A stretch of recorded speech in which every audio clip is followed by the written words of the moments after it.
Inaasahan na ang termination of appointment ni Finance Undersecretary Cielo Magno.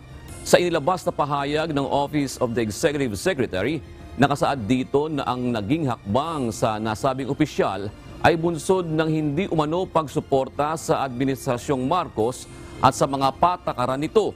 Ayon sa OES, tinututulan umano ni Magno ang mga polisiya ng administrasyon sa pamamagitan ng paglalabas ng saloobin sa social media sa halip na makipagtulungan sa mga kasama sa pamahalaan upang tugunan ang mga problema. Gayunman, hangad pa rin anila ang tagumpay ni Magno.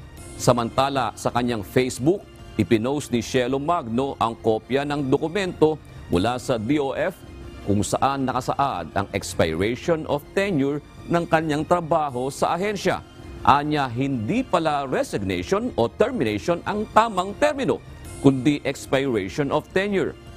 Muli naman itong nagpasalamat sa pagkakataon na makapagsilbi sa sambayanang Pilipino.